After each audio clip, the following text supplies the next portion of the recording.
Bueno, encierran en una habitación, solito, encerrado, solito en la habitación.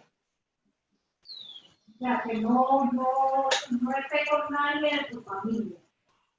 Ciérrense ahí solito. Marta, ponga su micrófono en silencio.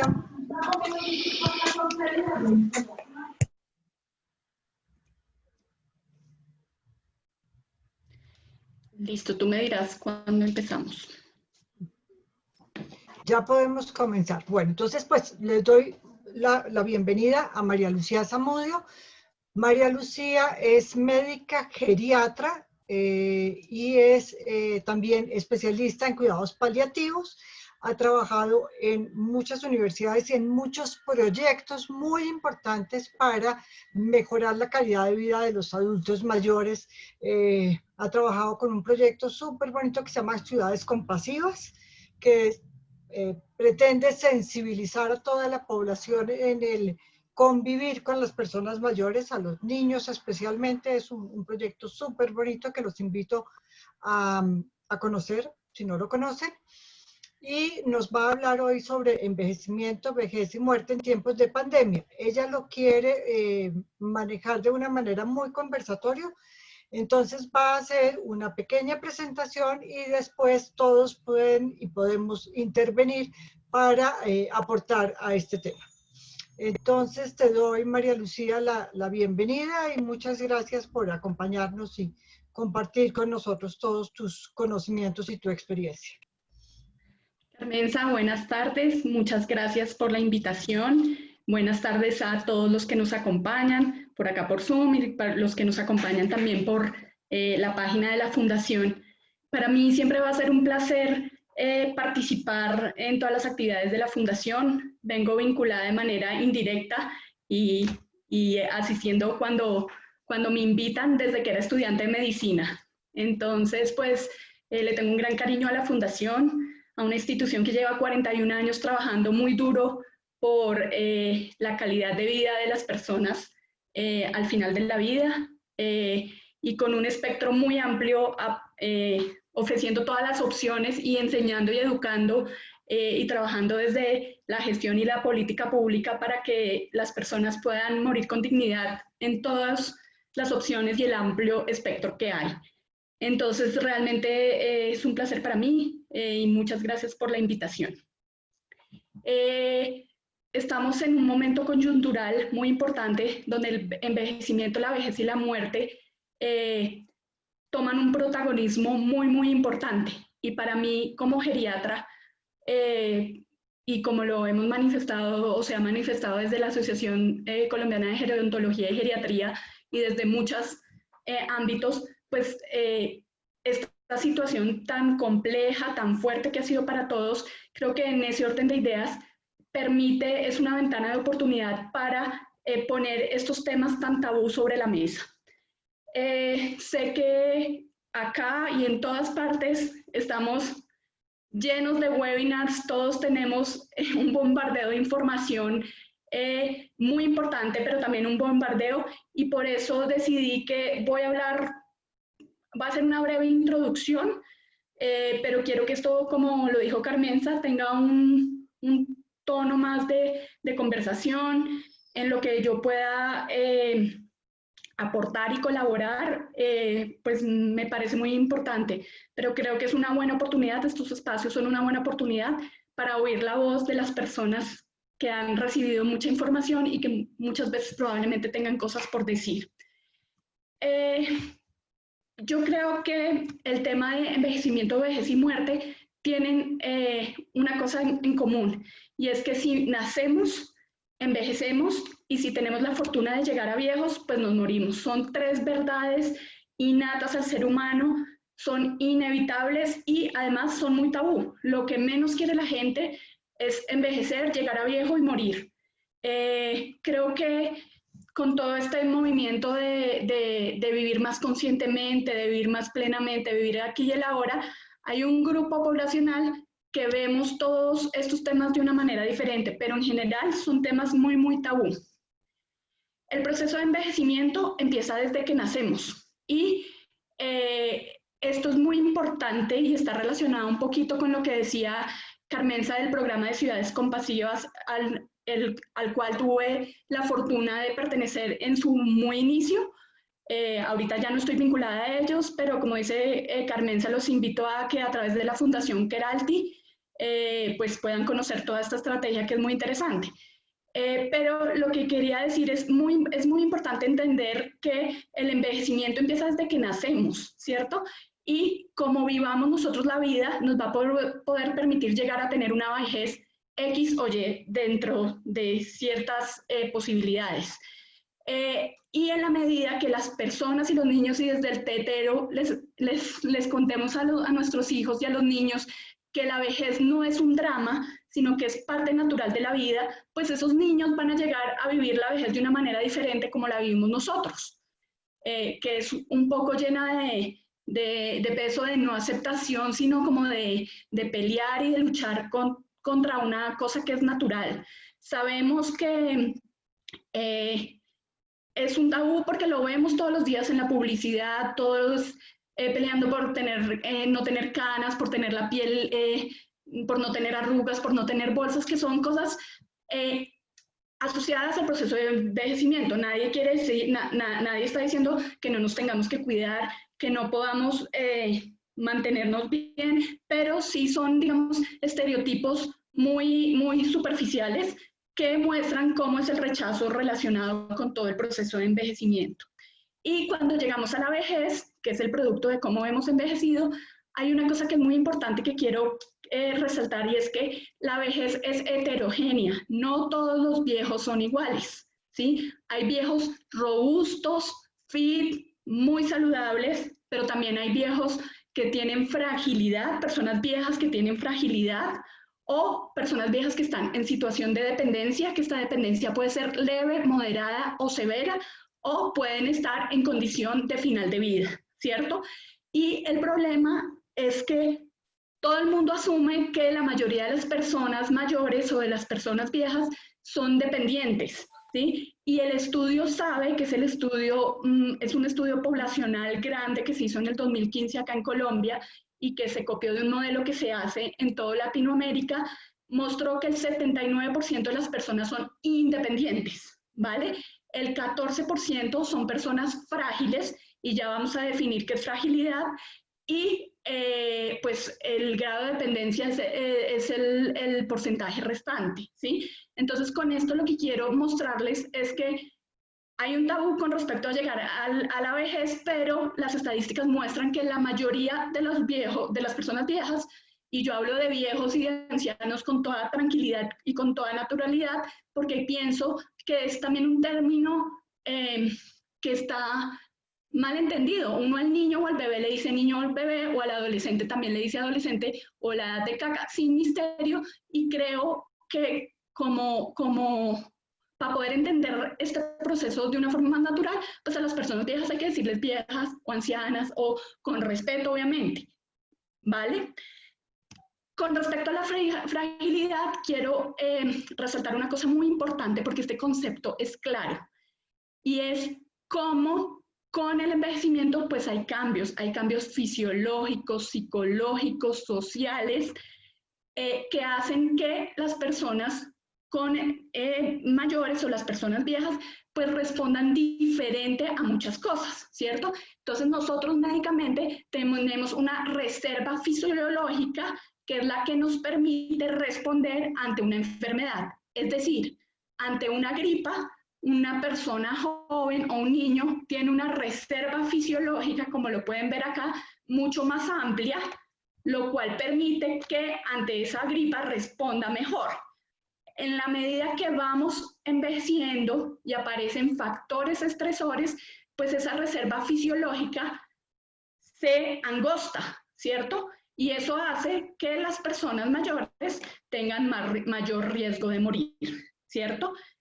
La fragilidad se incrementa con el paso de los años y con la vejez. Esto explica por qué el gobierno y por qué las directrices internacionales decidieron hacer una estrategia específica para proteger a las personas mayores. No importa si la persona es robusta o si la persona es una persona al final de la vida. Su reserva fisiológica igual va a estar alterada. Sé que hay mucha discusión alrededor de eso y todos ya conocemos la tutela y todos conocemos la polarización con respecto a esa posición y probablemente la idea es que lo discutamos, pero quería como contarles y explicarles esto. A mí como geriatra dedicada a hacer procesos de acompañamiento y final de vida, pues me interesa mucho todos estos temas de envejecimiento, vejez y cuidado paliativo. Y tuve la oportunidad de trabajar desde el Instituto Nacional de Cancerología en el 2016 también. El modelo que se diseñó y que se planteó desde allá para integrar los cuidados paliativos de una manera temprana. Estamos acostumbrados, o los cuidados paliativos empezaron en los años 60 en Inglaterra con Cicely Saunders, con enfermedades oncológicas, y era un modelo muy dicotómico, o es curativo o es paliativo. Con el envejecimiento poblacional, que es una realidad que la queramos o no aceptar, es una realidad. Colombia está envejeciendo y está envejeciendo aceleradamente en comparación con otros países. Por ejemplo, España o Francia tardaron 100 años en tener a toda su población envejecida. Acá en Latinoamérica, incluido Colombia, eso va a pasar en 30 años. Pues este concepto de cuidado paliativo ha tenido que evolucionar y cambiar, porque hay que empezar a incluir todas las personas con enfermedad crónica avanzada, ¿cierto? Y tratar de incluirlos en modelos de cuidado paliativo de manera temprana. Entonces ya no es tan dicotómico, ¿cierto? Y lo que hay que hacer es manejo de soporte para las enfermedades crónicas, y en el momento que hay unos criterios médicos y ya empieza un cuidado paliativo ya de final de vida o inclusive de agonía, ya cuando el paciente se acerca acá a la muerte. Entonces, me parece muy importante también como plantearles esto y que miremos cómo es de importante empezar a planear qué es lo que uno quiere. Si alguno tiene una enfermedad crónica como enfermedad cardíaca, insuficiencia cardíaca, enfermedad pulmonar, cualquier enfermedad neurodegenerativa, llámese enfermedad lateral amiotrófica, esclerosis múltiple, Alzheimer o cualquier tipo de demencia. Bueno, ¿cómo es la fase de la evolución en las enfermedades progresivas y cómo se maneja? Entonces, inicialmente, como les hablaba, hay una intención curativa, después hay un soporte sintomático, después hay unos cuidados paliativos tempranos, después, cuando el paciente está más cercano a la muerte, empieza un cuidado de agonía, y una vez fallece el paciente, hay un manejo del duelo con la familia. Hay 3 pasos principales para la atención paliativa temprana, y es una valoración multidimensional centrada en la persona, teniendo en cuenta no solo lo físico, sino también lo mental, es decir, la lucidez, el estado cognitivo, las emociones, la espiritualidad y su familia y su soporte social. Con esto hay una identificación precoz del final de la vida, ¿cierto? Después el segundo paso es identificación y valores y preferencias de la persona, que esto es lo que se hace desde DMD con relación a todas las voluntades anticipadas, y nosotros como médicos estamos en la obligación de acompañar estos procesos y hacer una toma de decisiones anticipadas para garantizar que las personas tengan calidad de vida, calidad de muerte o calidad de vida hasta el final. Esto está simplemente relacionado con la importancia de implementar y aumentar la atención paliativa temprana en atención primaria, no solo que el cuidado paliativo sea de especialistas, sino de atención primaria, y cómo es de importante todo este tipo de charlas para sensibilizar y para educar a la comunidad en la posibilidad en la opción que tienen de vivir su enfermedad avanzada crónica y su final de vida de una manera diferente. La propuesta que les tengo es que miremos todos estos temas teniendo en cuenta estos cuadrantes que planteó Jung hace muchos años, y es cómo vemos nuestra situación actual, ahorita con el coronavirus, con la realidad que tenemos de enfermarnos levemente por coronavirus o tener familiares o amigos o personas cercanas que están muriendo por esta enfermedad infectocontagiosa. Y les propongo que miremos las cosas desde el pasado, un futuro inmediato, un futuro lejano y el presente. Y cómo mirar las cosas desde estos 4 cuadrantes nos permite hacer una discusión que espero que sea muy interesante. Ya pasando y hablando sobre la vejez, llegamos a las 3 etapas de la muerte. Y sabemos que la muerte es una transición. Esto puede ser muy discutido dependiendo de la espiritualidad de cada uno, pero yo les voy a hablar desde mi experiencia, desde lo que yo creo, y yo creo que la muerte simplemente es un paso, es una transición que lo lleva a uno a otro lugar, a otra forma de ver la vida, a otra vida, mejor dicho. Y esto no tiene que ver nada con religiosidad, es con una creencia, es con una forma de ver la vida transversalmente.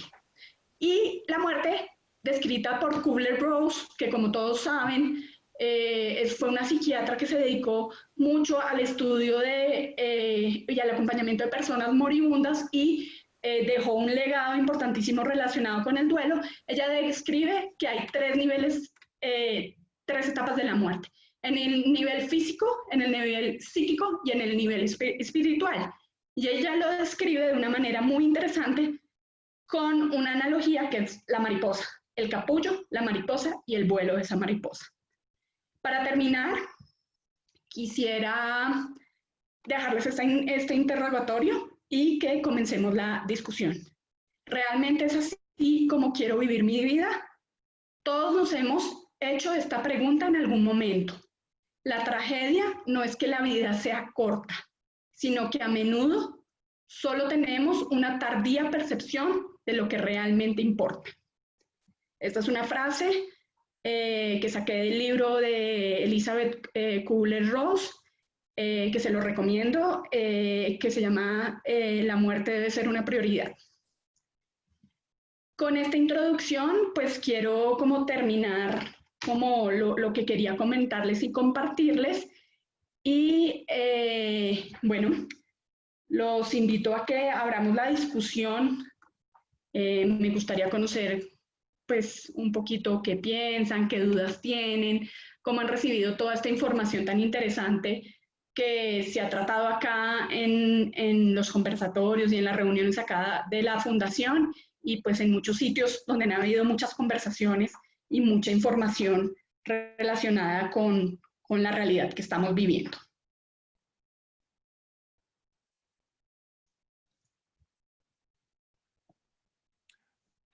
María Lucía, muchas gracias. Hay que dejar de compartir pantalla para que ya nos veamos todos en la pantalla. Muy chévere, ¿Ya? muy bonito. ¿Sí, cierto? ¿Ya dejé de compartir? No. No. No. Ay. ¿Por qué no me deja dejar de compartir? La parte alta de tu pantalla. Ah, sí, sí, sí. Ay, pero ya me pancho.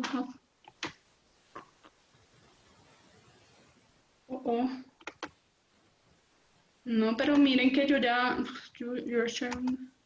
Es que acá dice que estamos viendo la pantalla de Elena Mora. Ay, No es la mía. Elena Mora soy yo, pero aquí estoy metida en la grande porque me desapareció todo. Sí, yo sí decía, pero ese no es mi escritorio. Sí, espérate, entonces me silencio.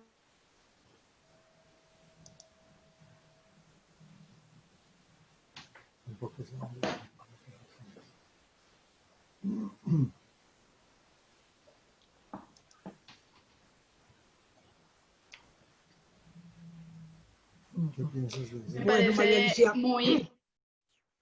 vamos. me emociona mucho ver personas conocidas como Elisa, como Carlos. Sé que Elisa ha estado en algunas otras actividades que he hecho acá en la Fundación y bueno, espero que esto sea un conversatorio que enriquezca y bueno, que podamos discutir y que podamos ver, pues hablar un rato y conversar un rato sobre el tema. Ok. María Lucía, aquí preguntan, cuando se habla de vejez, ¿de qué edad se está hablando? Bueno, eso depende de... Ay, acá tengo el chat, ya lo voy a abrir también para estar pendiente de las preguntas. Eso depende si estamos hablando de países de altos o de bajos, medianos o altos ingresos. En general, como les explicaba anteriormente, pues los países de altos ingresos ya hicieron su transición demográfica y ya tienen su población envejecida, y en esos países se habla entre 70 y 75 años. En países de bajos o medianos ingresos, donde estamos en un proceso de transición demográfica acelerado, se habla de 60 a 65 años. O sea, cuando hablamos de Colombia, estamos hablando de qué edad. 60 años. 65, 60, 60. 70 años. Ajá. Sí, señora. Y digamos que hoy en día se considera como adulto mayor, adulto más mayor, o de ahí en adelante. Sí, digamos que de 60 a 79 años es persona mayor, ¿sí? De 80 para arriba se habla de viejos y de 90 para arriba de viejo, ¿sí? Y eso está relacionado un poco con los cambios fisiológicos que ocurren y con, digamos, la escasa cantidad de recurso humano desde el punto de vista de geriatría y de gerontología, y entonces pues para abordar toda la población en muchos hospitales y en muchas clínicas, lo que se está haciendo es que se tiene en cuenta que la... Espérate.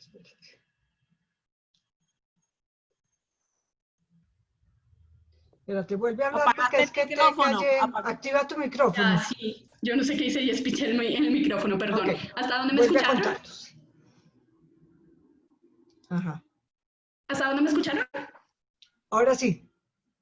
No, entonces les estaba diciendo que digamos que eso también está relacionado con el escaso recurso humano que hay, o el escaso número de geriatras y gerontólogos que hay para atender a las personas mayores que tienen unas necesidades específicas. Y aquí aprovecho la oportunidad para contarles que a mí me pasa personalmente con mis mismos papás, con mis tíos, con los amigos de mis familiares que me dicen, pronto voy a ir a tu consulta, ¿cierto? Y entonces uno piensa, yo pienso para mis adentros y digo, ojalá la gente entendiera que entre más temprano vayan al geriatra, mejor calidad de vida van a tener. Eso está muy relacionado con todos los mitos que hay alrededor de la vejez y del envejecimiento. El objetivo del geriatra, digamos que yo por mi perfil ya lo que me dediqué es pues más a hacer procesos de acompañamiento al final de la vida. Pues veo pacientes, digamos, con enfermedad avanzada progresiva y de final de vida, pero el rol del geriatra es detectar en personas de 60 años condiciones que ya se van presentando por todos los cambios fisiológicos que hay con el envejecimiento e intervenirlas tempranamente para evitar que se deterioren y que esa persona mayor que va a consulta pertenezca al 75% de las personas que son adultos mayores, fits, vigorosos o robustos, ¿sí? Y no es necesario esperar a que la persona ya tenga todos los síndromes geriátricos, que son, digamos, unas condiciones físicas que se presentan de manera frecuente en el adulto mayor, donde ya pues la intervención pues solo tiene, digamos, un objetivo no de prevención, sino de curación en algunos casos, muy pocos, y sobre todo de paliación. Entonces eso me parece como interesante que lo vean con respecto a la pregunta de cuándo se considera una persona vieja. Ajá. Y digamos, ¿cuáles son las acciones que en prevención puedes tú hacer cuando uno va tempranamente a geriatría? ¿Cuáles son esas acciones? Listo. Entonces, ya sabemos que por los cambios fisiológicos hay algunas condiciones del adulto mayor que son más frecuentes. Por ejemplo, el déficit visual, el déficit auditivo son dos ejemplos específicos que empeoran el deterioro cognitivo. Y es muy fácil intervenirlos, manejarlos, que la persona utilice un audífono desde temprano y se acostumbre, y no ya cuando ya está sorda como una tapia, como dice el dicho, y ya no se puede hacer nada y ya se está deteriorando cognitivamente.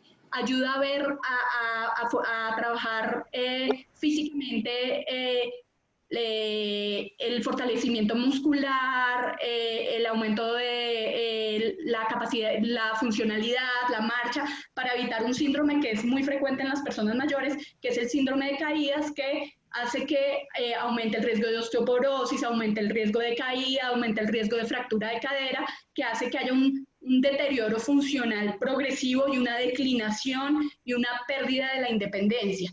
Se puede también diagnosticar de manera temprana condiciones médicas mentales, como por ejemplo el síndrome depresivo ansioso, que es muy frecuente.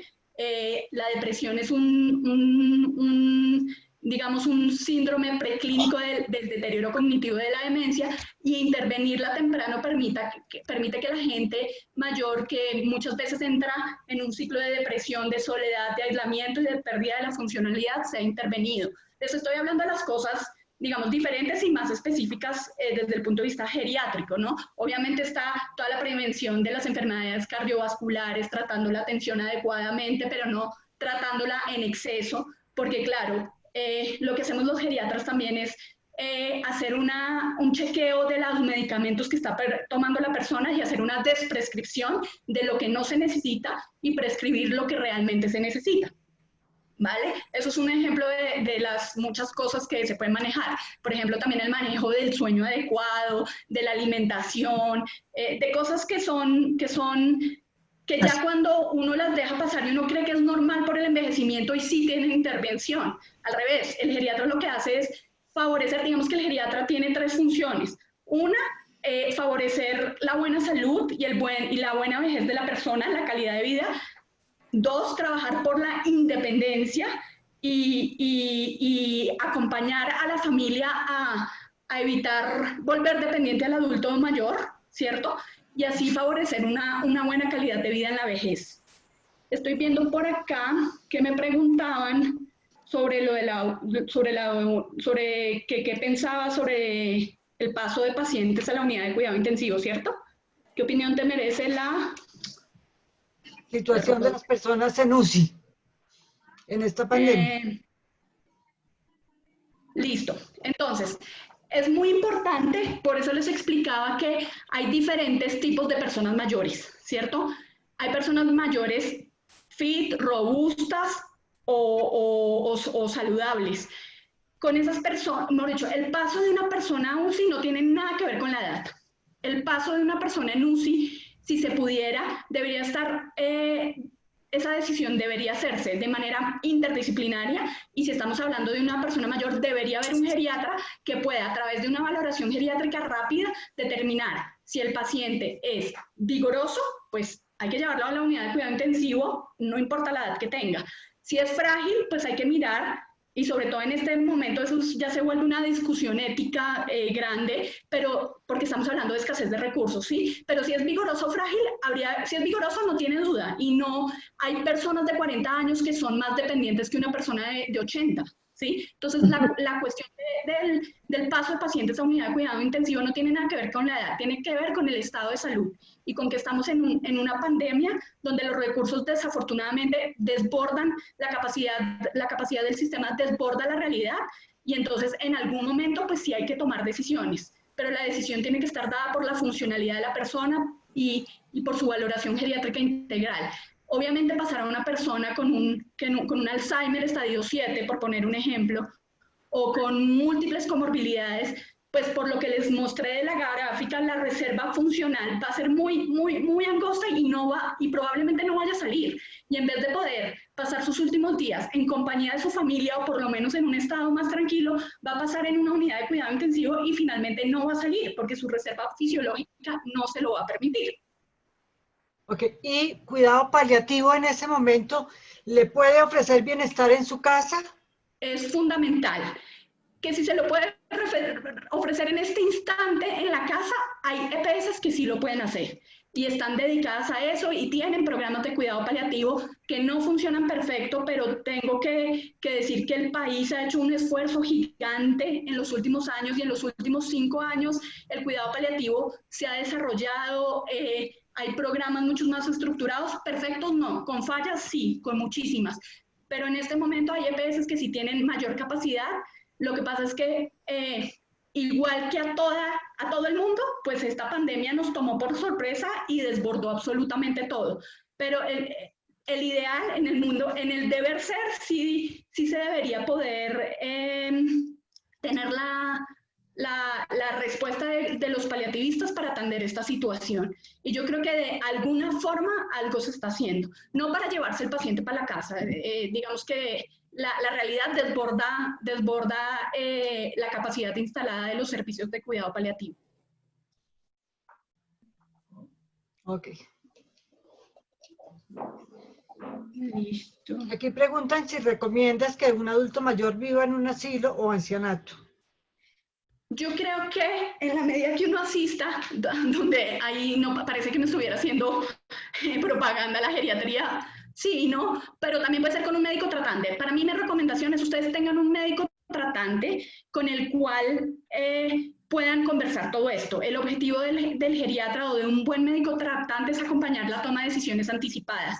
Y yo creo que lo ideal y lo que está descrito en la literatura es que la persona mayor viva en su casa, ¿sí? Pero si ustedes me preguntan, a mí, María Lucía Zamudio, yo después de un tiempo quiero retirarme en un sitio donde pueda vivir en comunidad, ¿sí? Y ya estoy hablando con mis amigos, con mi familia, con mis personas cercanas para irme a vivir en una vivienda asistida, se llamaría, ¿sí? Esa vivienda asistida no sé si quiero que sea una finca, no tengo ni idea dónde quiera. Si yo estoy consciente y puedo tomar la decisión, eso me gustaría, porque a mí me gusta vivir en comunidad, ¿sí? Si la persona está con una condición de dependencia, yo creo que ahí el deber ser es que los médicos acompañemos a la familia a ver si la persona está mejor en su casa o en un hogar o en una institución geriátrica, ¿sí? Porque por principio los geriatras no recomendamos institucionalización, al menos de que el paciente esté más mal cuidado en la casa que en una institución geriátrica. Entonces depende, ¿sí? Depende. Yo creo que eso debe ser una elección, ¿sí? Y creo que también las instituciones geriátricas, con justa razón, están satanizadas porque sí, hay sitios que son tremendos, pero si una persona vigorosa decide irse, yo creo que está bien, es una elección. Porque también hay muy buenos lugares, también hay unas viviendas asistidas muy buenas y yo pienso que, por ejemplo, en Bogotá ya hay para todos los estratos, ya hay para todas las capacidades económicas de muy buena calidad.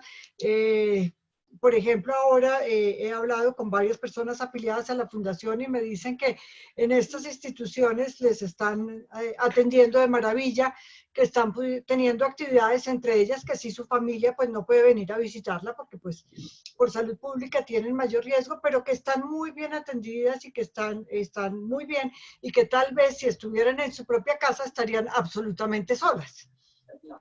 De acuerdo. Digamos que esos sitios de vivir en comunidad, que es a lo que yo me refiero, permite combatir la soledad de una manera diferente. Yo creo que uno puede construir lo que quiere, ¿sí? Para el futuro. Por eso el envejecimiento, por eso la vejez es el resultado del envejecimiento.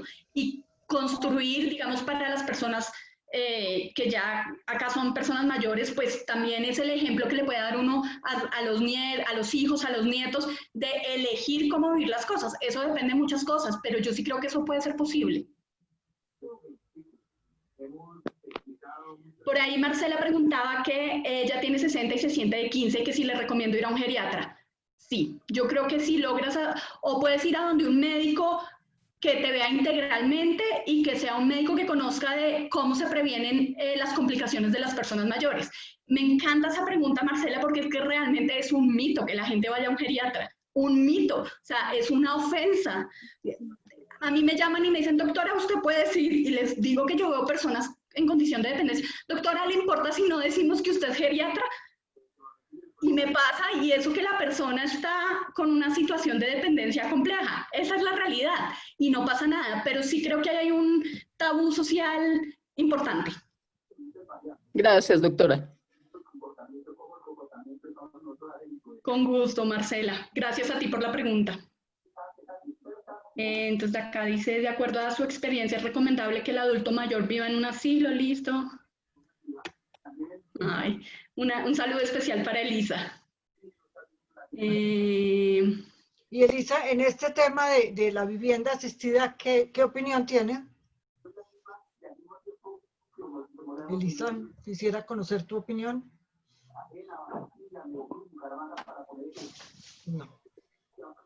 No me está escuchando. ¿A Elisa? Sí, Elisa. Señora. ¿Cómo te va, Elisa? Dale la pregunta, por favor.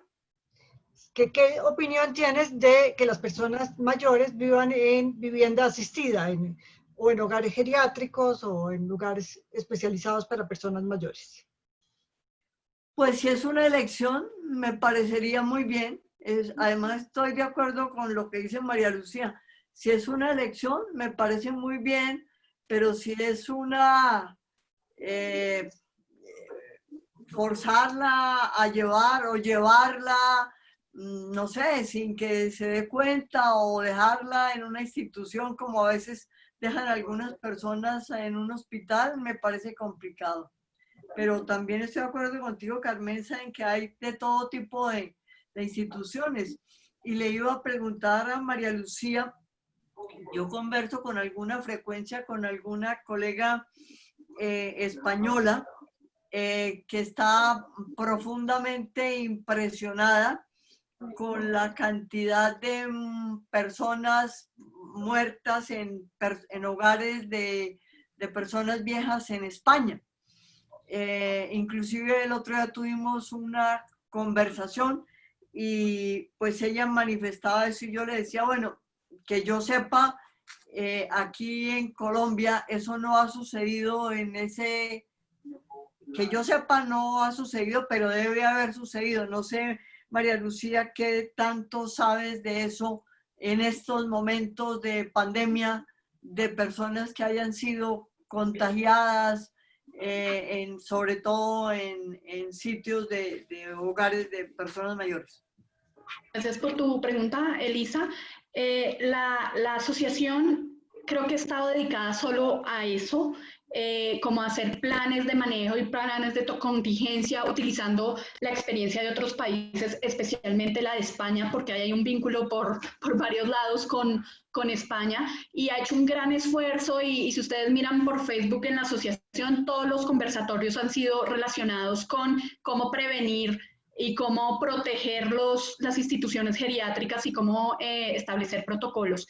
Claro que han habido muertes, no creo que no tan dramáticas como lo que pasó en España. Es que en España yo también tengo, digamos, comentarios de gente que conozco que dicen que ha sido dramático y realmente ha sido un trauma para las personas, digamos, para los médicos que reciben la situación en los hospitales, gente tan complicada y en muchos casos se mueren.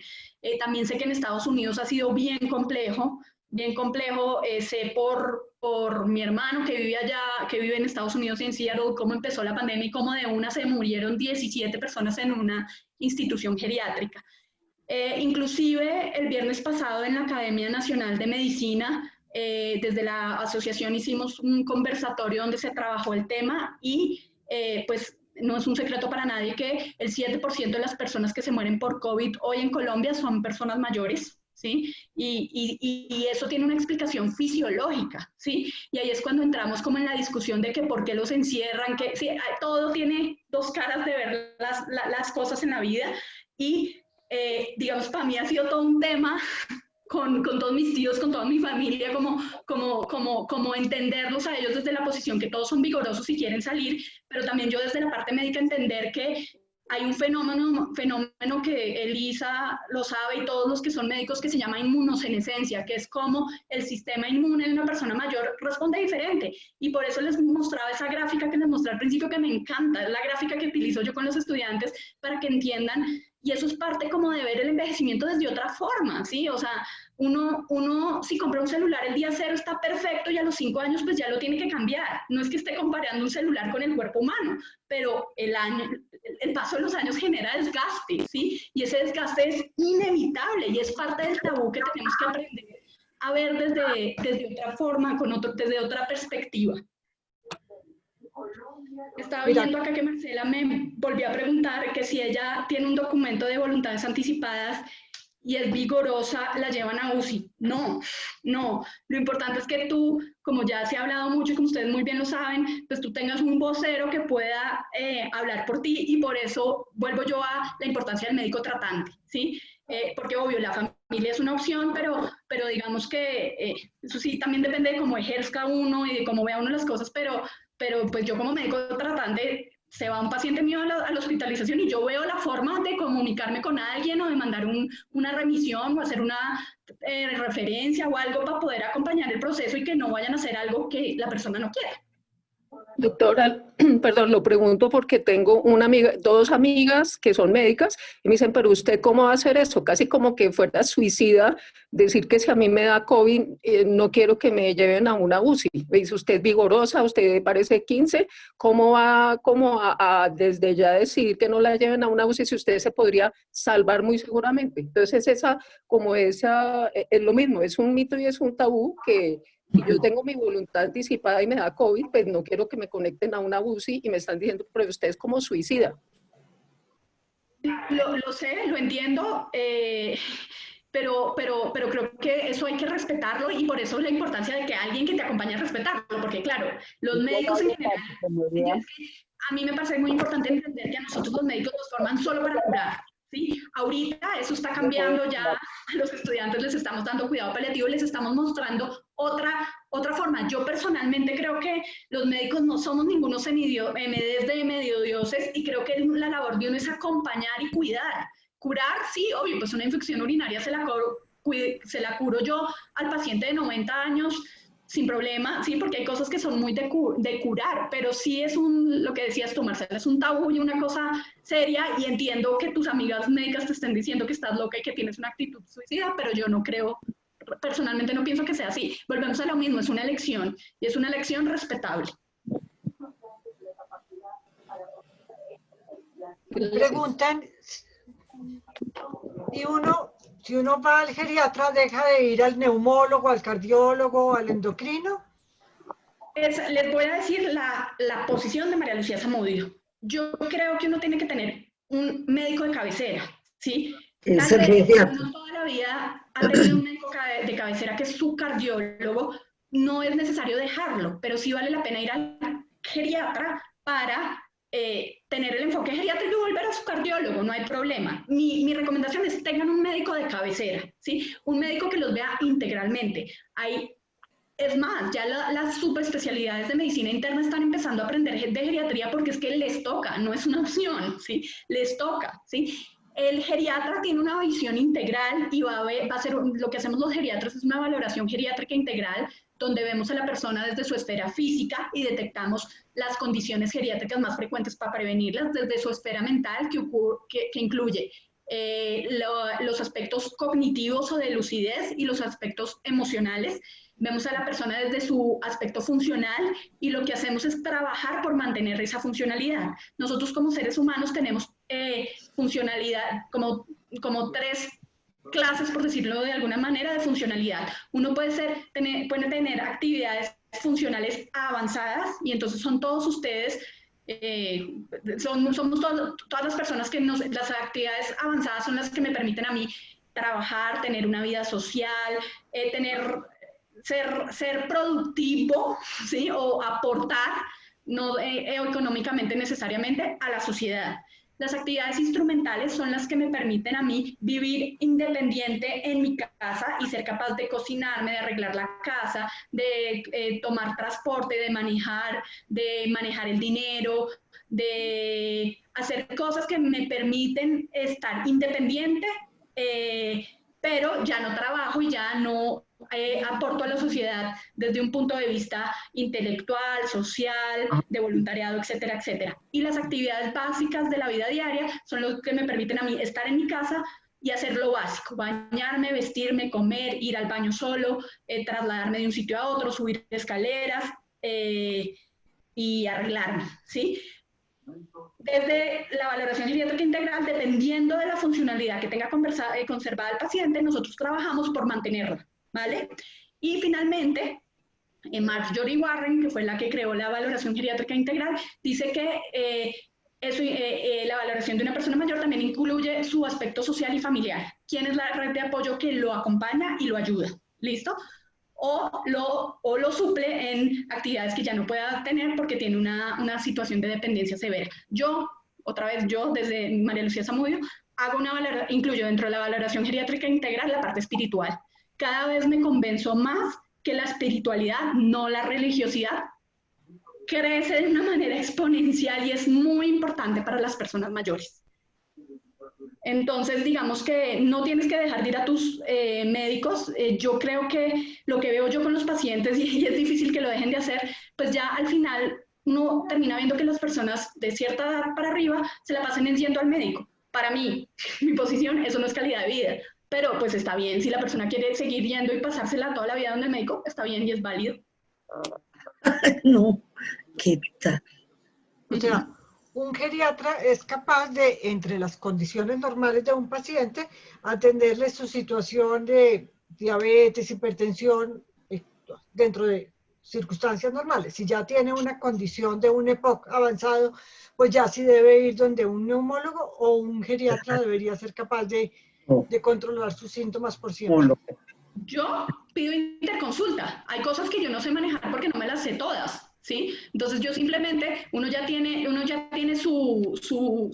la gente con que trabaja y a quien le remite pacientes y quien le remite pacientes a uno. Entonces yo ya sé que, digamos, si el paciente tiene una falla cardíaca, llama a tal cardiólogo. Si el paciente tiene una arritmia, llama a tal cardiólogo, porque además es que desafortunadamente, a mí que me parece bonito del cuidado paliativo y de la geriatría, y quiero resaltarlo, que son dos especialidades, igual que la medicina familiar y la fisiatría, y en parte también, y obviamente también la medicina interna, ven al paciente de una manera integral, ¿sí? La medicina, que es lo que ha permitido el envejecimiento poblacional, ha avanzado tanto que se vuelve muy fraccionadora del ser humano, ¿sí? En cambio, estas especialidades ven a la persona integral y eso me parece muy importante, pero pues uno no se las sabe todas y cuando uno necesita ayuda, pues levanta la mano y remite al paciente para que un colega le dé un concepto más específico. Ok. Y esta charla la llamaste envejecimiento, vejez y muerte. ¿Por qué diferencias envejecimiento de vejez? Porque el envejecimiento, como lo dije al principio, es un proceso que empieza desde que nacemos. Y el envejecimiento es lo que lleva, es el proceso que te lleva a ti a tener una vejez vigorosa, frágil o en condición de dependencia, ¿sí? Y igual que el programa de cuidado paliativo de Ciudades Compasivas intenta empezar a hablarle a los niños de la muerte con naturalidad, mi objetivo también es hablarle a los niños de la vejez con naturalidad y hacerlos conscientes que lo que hacen hoy por ellos mismos es lo que va a repercutir en cómo van a vivir la vejez, cómo van a vivir la vejez. No sé si soy clara. Sí. ¿Sí me hago entender? Sí, o sea que en la medida en que nos cuidemos siempre y tengamos una vida saludable, es más probable que tengamos una vejez saludable. Exactamente. Obvio, pues, se puede presentar cualquier cosa, ¿no? Y esto no es, pues, la ley y hay muchos factores que intervienen, pero en general, pues, eso es lo que se ve, lo que está descrito y lo veo yo con las personas mayores a las cuales admiro muchísimo, entre ellas está Elisa acá. Son vejeces, son diferentes tipos de vejez. Y hay ciertas condiciones que le permiten a uno saber que va a llegar a la vejez de una forma vigorosa, frágil o en condición de dependencia. ¿Y qué factores nos protegerían mentalmente del deterioro mental que lleva la vejez? Lo mismo de siempre. A mí me gusta muchísimo, se lo recomiendo que se lean el libro. Bueno, hay muchos libros, pero a mí me gusta mucho todo el concepto de zonas azules, que en otra charla que di hace un tiempo en la fundación lo comenté. Las zonas azules son las 5 regiones del mundo donde hay mayor longevidad saludable y donde viven las personas más longevas. Y ahí en todas partes dicen que lo que le permite tener a una buena vejez es una buena alimentación, mantener la actividad física, mantener la actividad intelectual, mantener los contactos sociales y la espiritualidad, ¿sí? Son como los 5 factores que son fundamentales y que le permiten a uno, pues, una vez llega la vejez, no deteriorarse, ¿sí? Porque es que yo lo veo, yo tengo como 2 picos de pacientes, los pacientes que entran a la vejez y se deterioran en picada, eso médicamente se llama, o geriátricamente se llama una declinación funcional catastrófica, y son esas personas que se pensionan y tienen una historia de vida y desarrollan un Alzheimer acelerado y se deterioran muy rápido, ¿sí? Y tengo el otro grupo de pacientes que casualmente me llegan, digamos, tengo, bueno, ahí en el intermedio acompaño a muchas personas con Alzheimer y con demencias y con otras enfermedades, pero tengo también el otro extremo que son los nonagenarios, las personas que llegan a los 90 o a los 100 años generalmente son muy funcionales, pero cuando llegan a esa edad tienen una declinación funcional catastrófica, ¿sí? Que es lo mismo que tiene el de 60 años. Y es muy curioso ver yo les podría contar y sería hasta interesante algún día escribir como un libro de todas las memorias y todas las historias y de todos los estilos de vida que permiten que una persona llegue a una vejez de una forma o de otra, y que en el momento de su muerte y en el proceso de su muerte la asuma de una forma o la asuma de otra, ¿sí? Y se necesite mayor intervención, mayor sedación paliativa, porque hayan un número de síntomas más complejos y más difíciles de controlar o de aliviar. Y eso yo lo tengo, digamos, en mi cabeza, no lo tengo escrito, pero claramente identificado. Para mí, cuando yo voy y veo a una persona, a mí lo que primero me interesa, obvio, necesito saber toda su parte física, pero yo necesito saber quién es ese ser humano que voy a empezar a acompañar, ¿sí? ¿Cómo fue su historia de vida? ¿Qué pasó con su familia? ¿Qué pasó con su vida laboral, con sus hijos? Porque eso, de alguna manera, determina cómo van a ser sus síntomas físicos al final de la vida. ¿Qué tan complejo va a ser el control de los mismos? O sea que la actitud de la persona, ¿cierto? El que sea una persona positiva, optimista, amable, es un factor de beneficio para tener una buena vejez, que ser una persona pasiva, apática, puede... Totalmente. Es que está, como les decía hace un rato, la depresión es un síndrome preclínico de demencia, por ejemplo. ¿Sí? Ya se sabe que las personas que tienen que nunca han tenido depresión y que de golpe a una edad empiezan a hacer depresión, a ese paciente hay que hacerle seguimiento estricto porque hay que mirar que no se vaya a deteriorar cognitivamente. Puede ser una posibilidad, no es una posibilidad, no es no es matemático, no es depresión, depresión después de los 60 igual demencia, no, pero sí es un síndrome preclínico. Sí se describe en la literatura como un síndrome preclínico. No sé si me hago entender con ese concepto. A veces... Okay. O sea, claro. Lo que quieres decir es que es muy probable que una persona que tenga una actitud negativa, una depresión, desarrolle más la demencia que una persona que sea optimista, proactiva, amable, va a tener un mejor pronóstico de una vejez más saludable.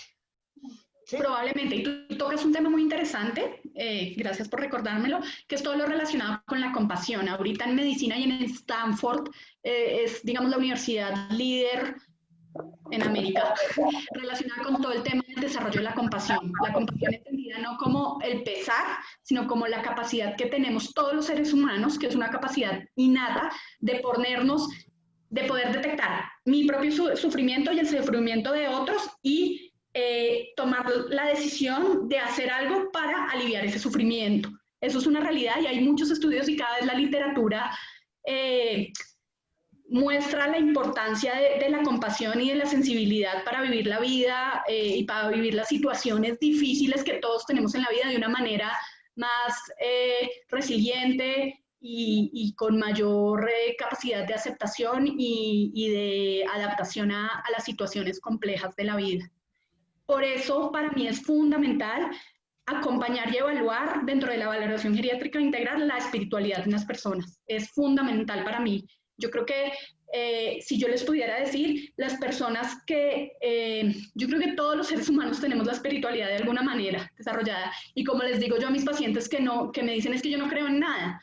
Yo les digo, no creen nada, creen en la nada. Usted me está diciendo, no creen nada, en la nada. Sí crees en algo, en la nada. Estás creyendo en algo. ¿Sí? Entonces, y de verdad que les podría contar, me podría quedar acá sentada contándoles mil historias y mil casos, bueno, no mil, pero varios casos de cómo abordar ese tema hace que la vida sea diferente para todo el mundo. Y la literatura médica, aunque no hay mucha medicina basada en la evidencia, que es como el enfoque de la medicina alopática, ya cada vez hay más estudios y cada vez se está abordando más ese tema que es muy importante en mi concepto y en el concepto de muchas personas.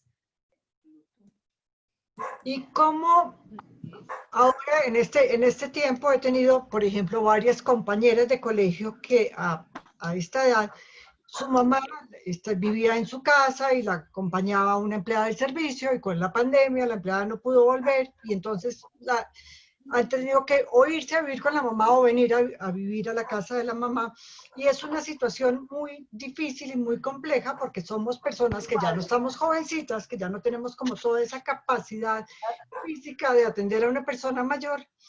y que ya hicimos una vida independiente, volver a vivir juntas? ¿Cómo desde la geriatría podemos apoyar a esas personas en aprender a ser buenos cuidadores? Bueno, pues yo creo que me la he pasado haciendo la mayoría de teleconsultas. He hecho más orientaciones y asesorías y acompañamientos familiares que valoraciones de pacientes. No es que no valore el paciente, obviamente también valoro a la persona adulta mayor, pero esto está caótico y yo entiendo el caos no como algo malo, sino como algo que está en movimiento que va a permitir mejorar muchas cosas. Va a permitir mejorar lo que viene. Por ahí dentro de todas las cosas que le mandan a uno de memes y de todo lo que comparten en WhatsApp, hay una imagen que no sé si alguno haya visto que dice: el planeta está cerrado, estamos en receso para volver mejores, ¿cierto? Y ahí es cuando yo les digo que todo este tema está siendo una oportunidad para la gerontología y la geriatría, para verlo desde otro enfoque, ¿cierto? Y para responder tu pregunta, yo creo que tú dices una cosa muy cierta, y es que ellas son una persona, seguramente no una persona mayor o vieja, pero sí muy cerca a entrar a la vejez cuidando a otra persona vieja, ¿cierto? Y las personas mayores, pues con el paso de los años, pues nos volvemos, digamos, tenemos una conducta y a veces no nuestras cualidades, sino nuestros rasgos característicos no tan gratos, pues a veces se acentúan. Yo, la recomendación y lo que siempre, y lo que he hecho con todas las familias, es primero permitirles expresar ese malestar tanto a la persona que llega a vivir a la casa de su hija, como a la que está cuidando y toda su familia, porque además se vuelve un problema familiar, ¿no? No es solo el problema de la hija, sino el problema del esposo, o el problema de los hijos, si todavía viven hijos ahí en la casa. Entonces, yo creo que lo primero es reconocer el problema y reconocer que es una situación que nos está desbordando a todos. Obviamente, si nos tenemos que ir a vivir con otra persona, pues eso va a generar un caos, ¿sí? Y solo con el hecho, si no hay, digamos, mayor condición médica que empeore las cosas, solo con el hecho de hablarlo, de reconocerlo, eso ayuda muchísimo, ¿cierto? Y lo que más me ha servido y en lo que ha acompañado es en ayudar a las personas a hacer acuerdos, ¿sí? Venga, es que a mí me gusta hacer esto así, por esto y esto y esto. Ah, bueno, es que usted está en mi casa y yo hago las cosas así por esto y esto y esto. Entonces llegan a acuerdos y muchas veces un tercero que interviene y ve las cosas desde otra perspectiva puede ayudar muchísimo. Hay casos que he detectado que hay mucho trastorno depresivo ansioso y hay que medicar, y eso ayuda mucho. Y el caso es muy diferente cuando la persona tiene, por ejemplo, que es lo que más he visto en este momento, es las personas con demencia o con trastorno neurocognitivo que se tienen que ir a vivir con sus familiares, y eso ya pues requiere una intervención diferente, un manejo farmacológico, pero volvemos a lo mismo. Lo que hay que hacer es autocuidarse, comer bien, descansar, generar rutinas, generar espacios, hacer acuerdos que permita que la convivencia sea diferente, y en casi la mayoría de casos, solo con una conversación, la situación cambia muchísimo, muchísimo, muchísimo. Si hay alguna enfermedad, muchas veces también detecta uno que la persona mayor está con, digamos que las personas viejas manifiestan las enfermedades de una manera atípica, ¿sí? Y muchas veces lo que está pasando es que la persona tiene un delirium y se está comportando diferente porque está enfermo y simplemente tiene una infección urinaria, se diagnostica, se trata y todo mejora. ¿Sí? Entonces hay muchos factores, pero en general las recomendaciones son esas: sentarse, conversar y hacer acuerdos. Que por ejemplo, entre estas compañeras que están cuidando a su mamá, digamos que su mamá estaba viviendo exacto con las empleadas del servicio y que la cuidaban bien, pero mi compañera no se había dado cuenta que su mamá estaba desarrollando una demencia, ¿cierto? Y entonces no se habían dado cuenta porque cuando ellas iban de visita, pues era una cosa rápida y era como, ¿qué necesita? ¿Cierto? ¿Qué le traigo? ¿Qué hacemos? ¿Cómo manejamos las cosas? ¿Qué cuentas pagamos? Y esa era la visita. Y entonces cuando llegan a vivir, se dan cuenta que su mamá tiene una demencia, y entonces ahora yo qué hago con esta demencia de mi mamá, ¿cierto? Es una situación muy compleja. Es una situación muy compleja, y lo que les digo, de verdad que la mayoría de mi trabajo ha estado en acompañar a las personas a entender que su familiar tiene demencia.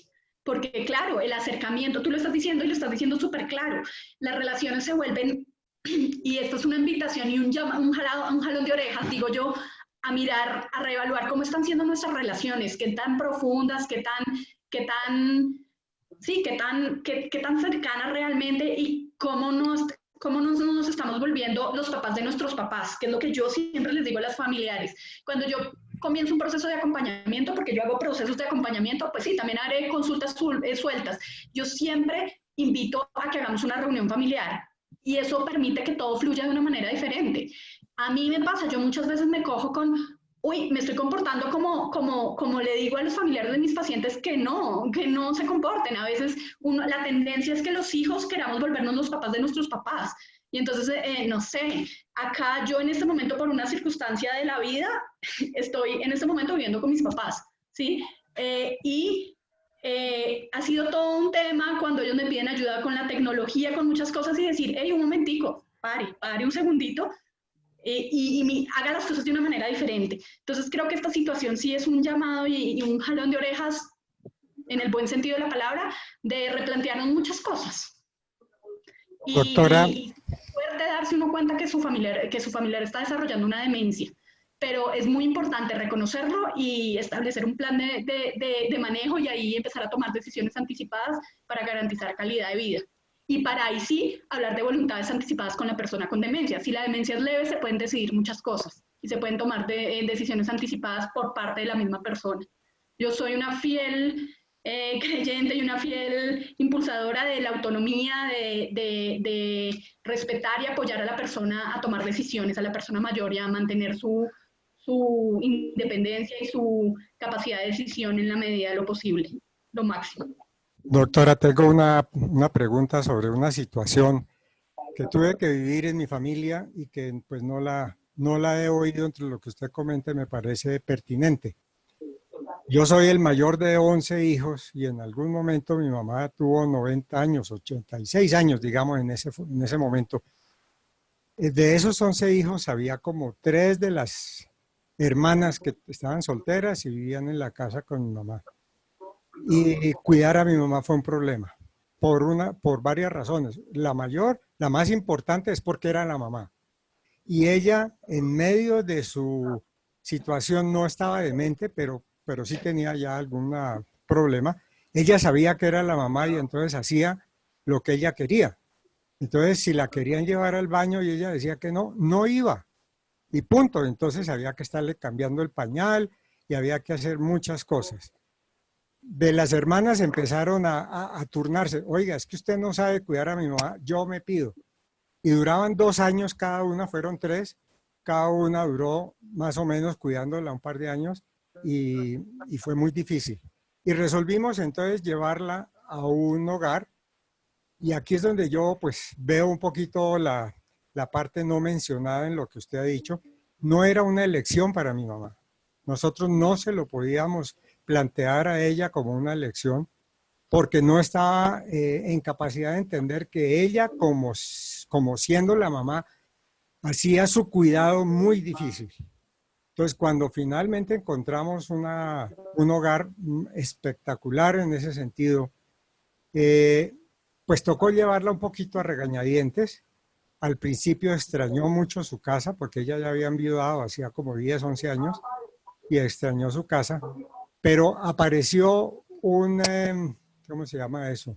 Una cosa nueva en ese valor, y en esa casa, y en ese hogar. Y es que la gente que está allá está entrenada para tratar con estas personas.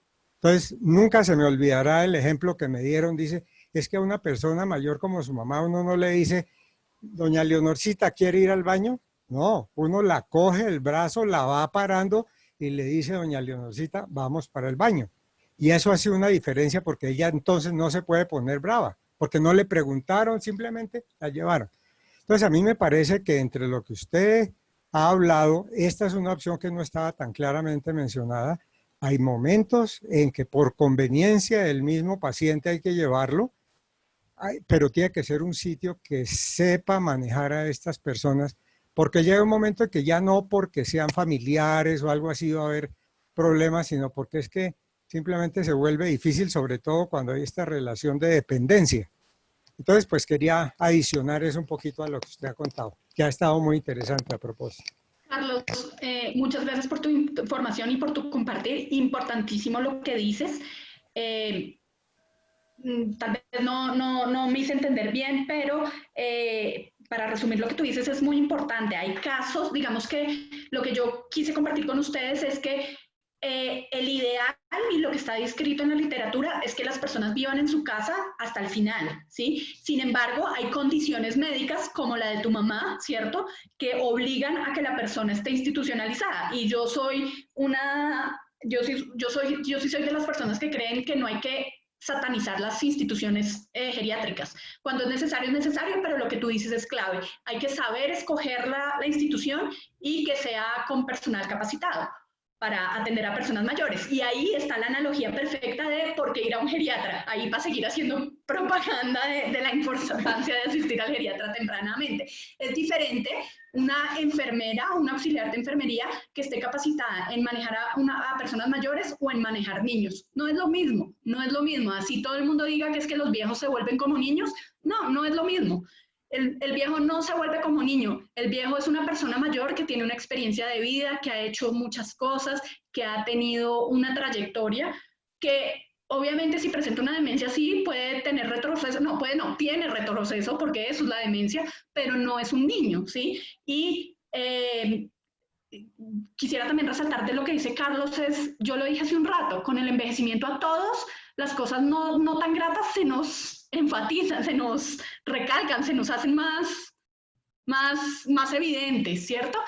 Y también, dependiendo del manejo que le dé, digamos que los médicos tenemos, va a sonar un poco, no sé, no lo digo en el sentido pedante, sino cuando uno tiene una buena relación con su paciente puede ayudar a manejar muchas cosas que son muy importantes. Y el manejo familiar y del cuidado de una persona mayor es todo un reto y todo un tema que es muy importante tenerlo en cuenta y organizarse para poder cuidar mejor. O acompañar mejor. Preguntan aquí que en el confinamiento, por ejemplo, a mí me llama mucho la atención pues como la falta de tomar el sol. Entonces nos recomiendan tomar el sol para que no nos dé osteoporosis, pero no podemos salir a tomar el sol.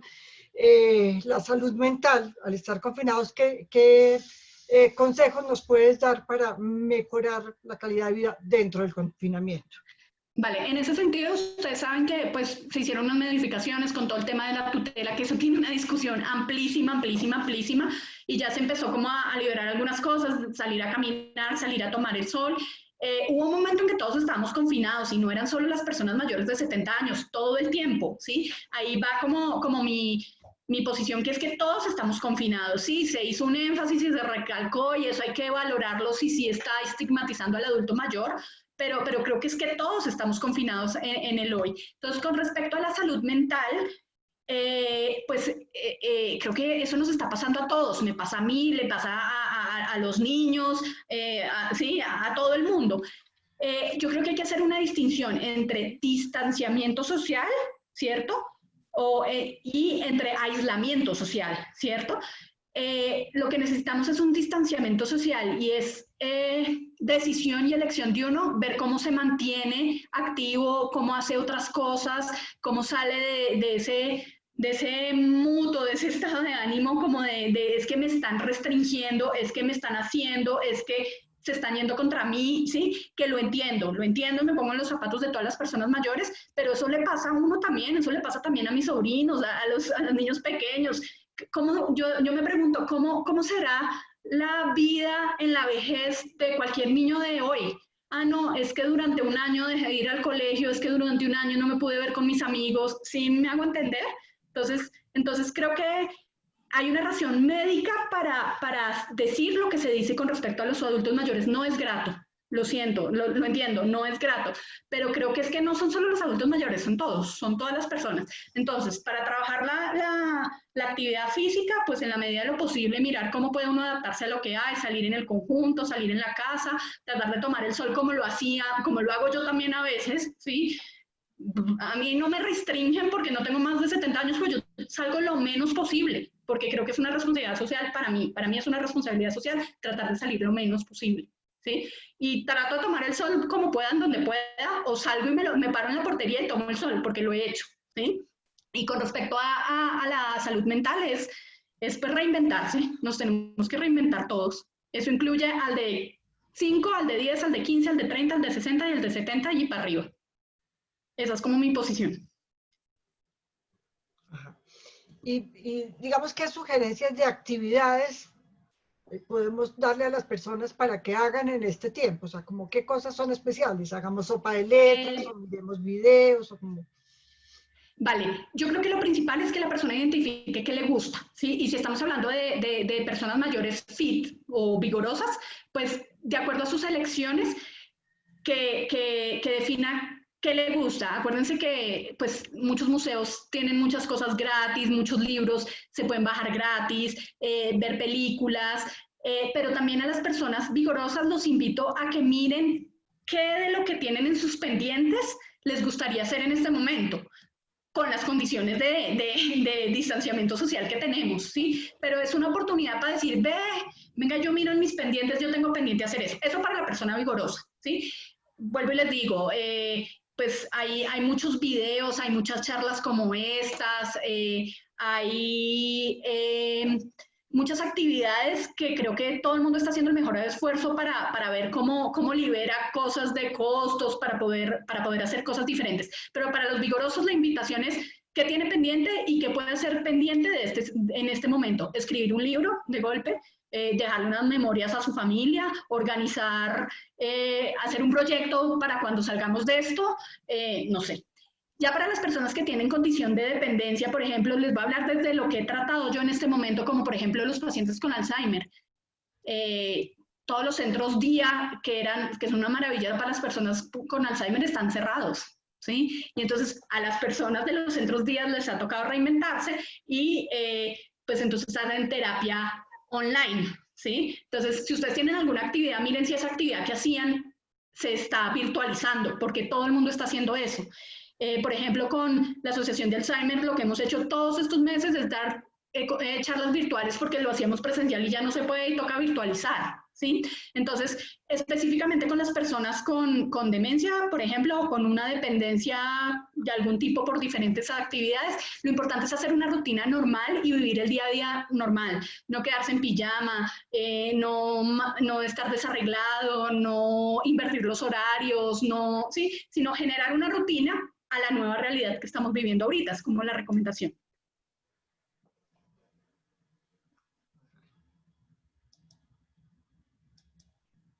Por ahí Adriana comenta lo que está haciendo, qué interesante. Los cursos de Coursera son muy buenos y son gratis. Si uno quiere un título, sí le cuesta, pero si no quiere el título, y hay unos cursos de unas cosas muy geniales que es como un curso de felicidad de la Universidad de Harvard, un curso de felicidad. O sea, entonces es buscar en internet y entender, y pues si ustedes están aquí atendiendo esta transmisión por Zoom, son capaces de mirar todas esas actividades, ¿cierto? Como dice María Lucía, si estamos aquí es porque todos somos todavía adultos muy activos, que somos capaces de adaptarnos a la tecnología. Entonces, pues, utilizar esas herramientas que están muy, muy bien. Fuera de Coursera hay otro que es también muy interesante que se llama Future Learning y hay una plataforma que se llama Teachable. Se las voy a escribir por acá por el chat, por si les... Y en todos esos hay cursos, como dicen, son MOOCs, son cursos autogestionados que son gratis y hay de todo es de todo. Acá les estoy escribiendo las dos plataformas que conozco.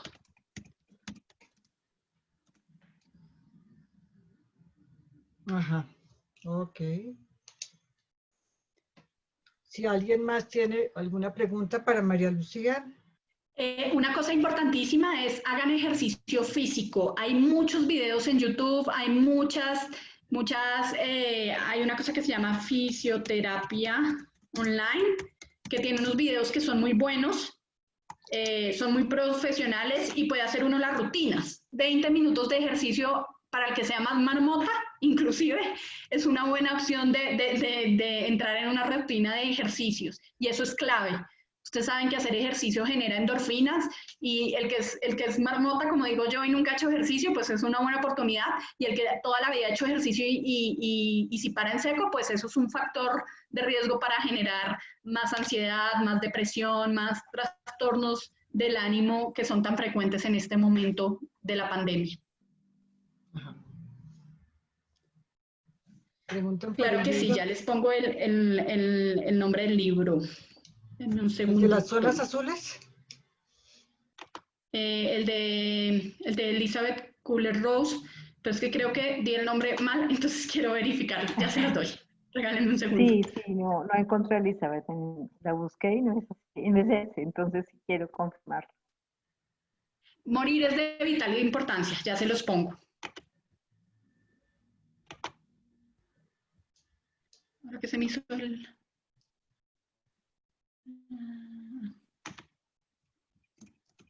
Súper recomendado Pero no ese los libro. vemos, ¿los estás poniendo en tu pantalla? No están en el chat. En el chat. En el chat.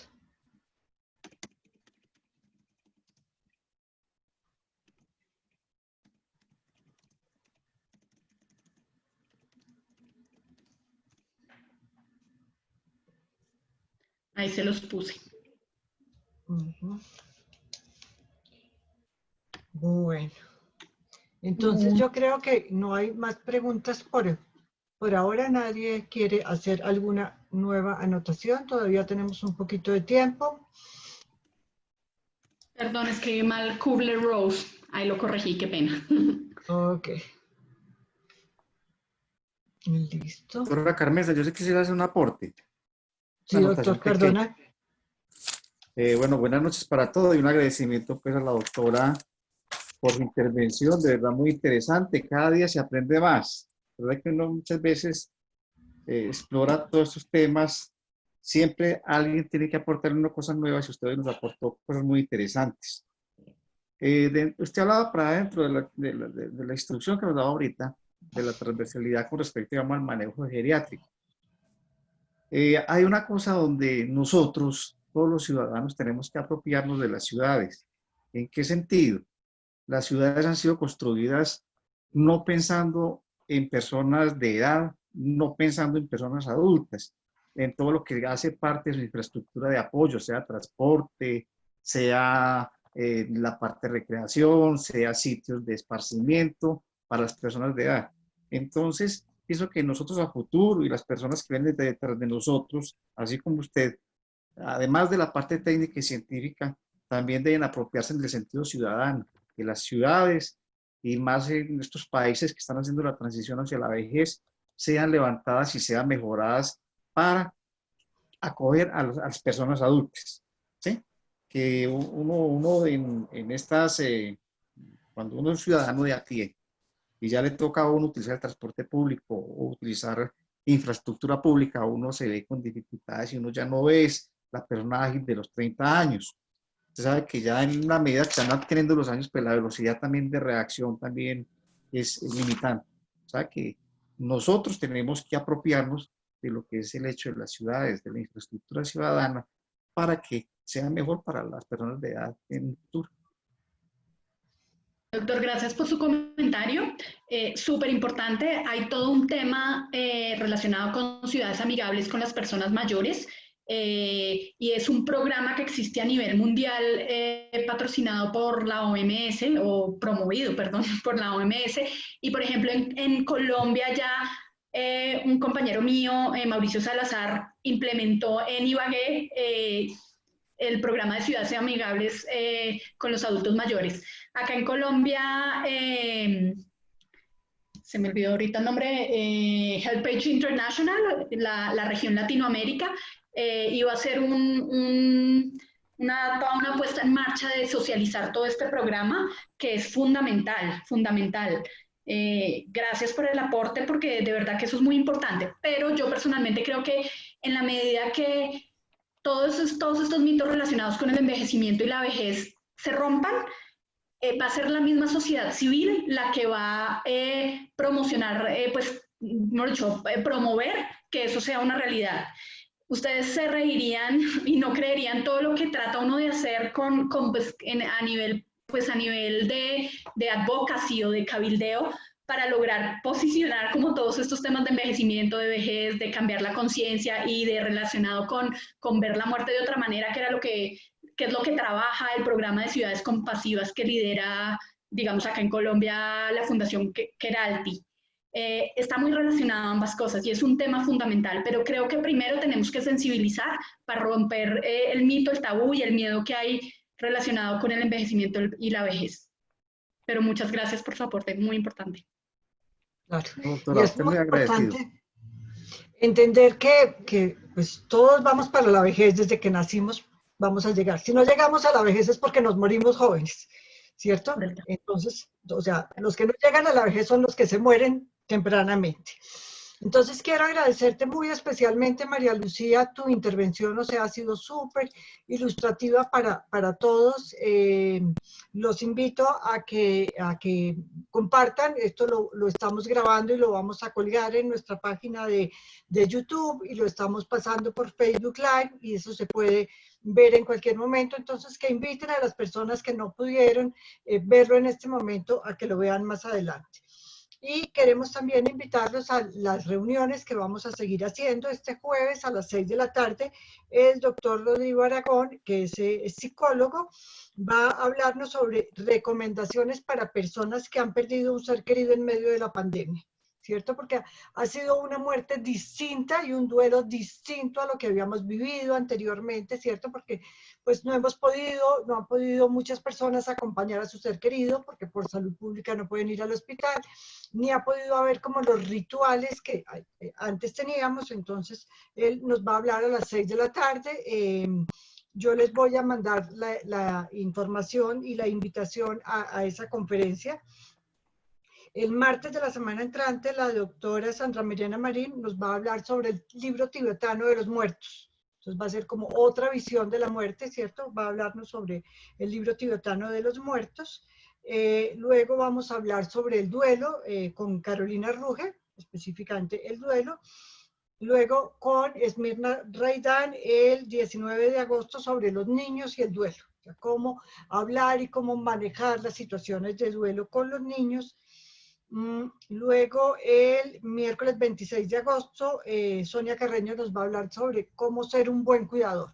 Entonces nos va a dar tips y nos va a enseñar. Y por último, de los que tenemos programados hasta el momento, el miércoles 2 de septiembre, Catalina González, que es una psicóloga, nos va a hablar sobre el COVID-19 y el tabú de la muerte. Porque es increíble que estemos viviendo una situación donde todo el tiempo nos bombardean con esta situación de muerte, pero la gente no está hablando de la muerte, la gente no está tomando decisiones, no está firmando los documentos de voluntad anticipada. O sea, es como ese tiempo que vivimos aquí de la violencia en Colombia y era como si no nos tocara, como si eso fuera lejos y eso no nos tocara. Entonces, vamos a tocar todos estos temas, los invito cordialmente a asistir a todas estas reuniones. Los que no tengan la información, yo con mucho gusto me escriben y al WhatsApp, al celular de la fundación, que es 300-426-5608, o nos escriben el correo info@dmd.org.co.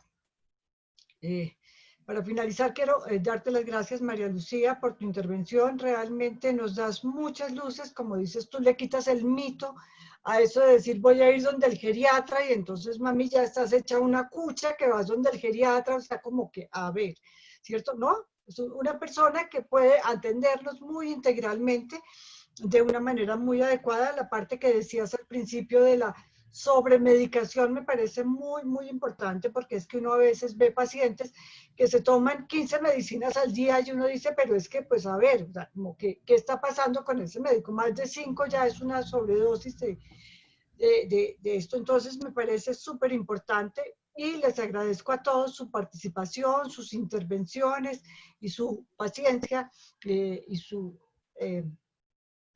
buena actitud para atender esta reunión. Muchas, muchas gracias a todos. Hasta luego. Ustedes, Gracias Carmencita, a doctora todos. María Lucía, muchas gracias. Con mucho gusto. Un placer. Doctora, muchas gracias. Que tenga una buena noche.